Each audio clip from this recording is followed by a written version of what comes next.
Hello and welcome. You're tuning into Rush Hour with me, Ankita Saxena. Well, the US saw a strong job growth in month of March. Over 3 lakhs non-farm payrolls as opposed to the expected 2.14 lakhs. Now remember that the Federal Reserve had forecasted 3 rate cuts this year. But will the strong jobs report push those rate cuts further? Well, to discuss this, we are joined by Anurag Singh, who's the managing partner of Ansid Capital, Chicago. Anurag, welcome to ET Now Rush Hour.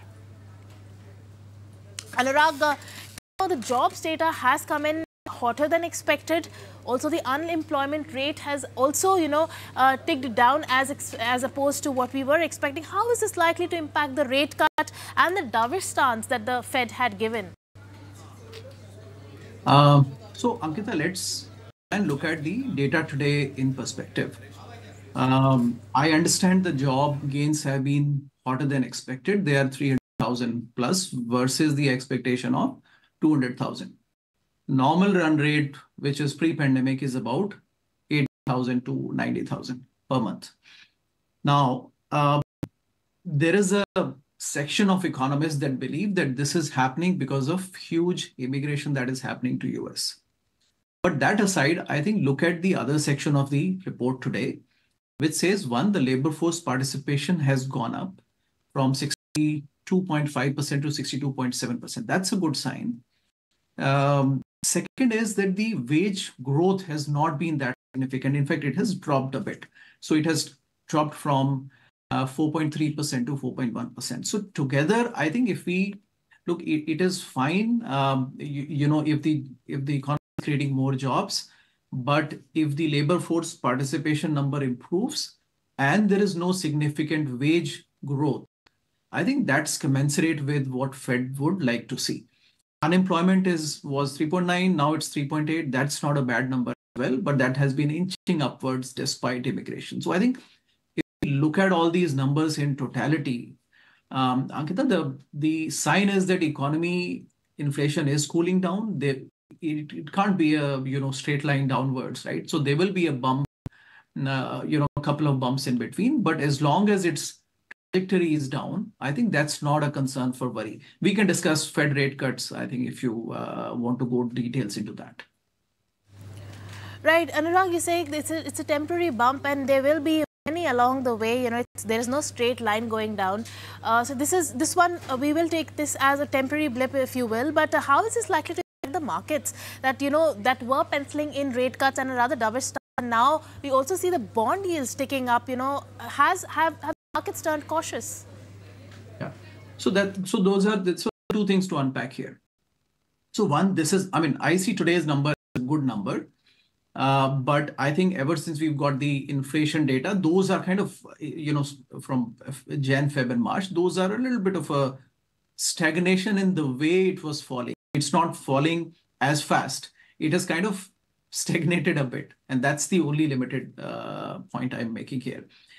I think in terms of rate cuts, look, I think I understand federal dot plots indicated earlier, they now still do about 3 rate cuts, which is about 75 basis points, 3 rate cuts this year. Says that they might, but that's not a promise. They might end up doing just about 2 rate cuts. Why they would do it? We have to look at why, the reason, we understand when the inflation was running away, Fed was little too slow in terms of catching up to inflation. So they were very late in hiking rates. They don't want to do the mistake again.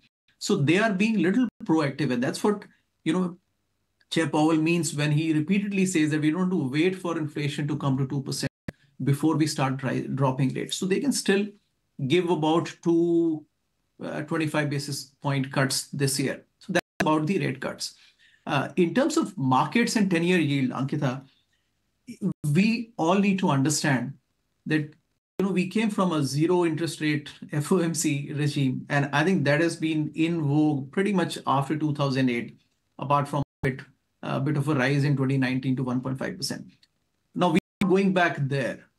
So even if Federal Reserve passes on a couple of rate cuts, eventual roadmap of Federal Reserve is to set at 2.5% by 2026 with inflation at 2%.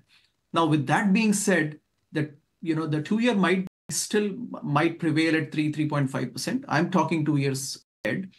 and 10-year yield could still hover between 4 and 5%, which was, by the way, the normal living conditions, before the entire zero rate regime kicked in. So I think we have to get used to, and that's a good point. And I want to leave this message with the listeners today, that we do get used to this 4 and 4.5% 10-year yield on US bonds. And that's the new normal.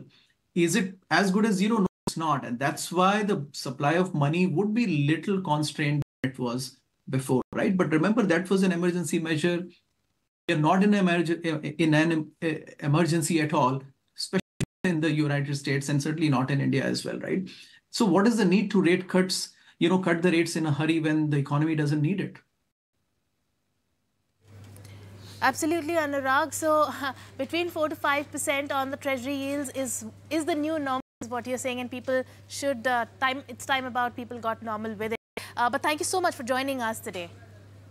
Thank you. And we'll move. If you like this video, then like, share and subscribe to ET Now.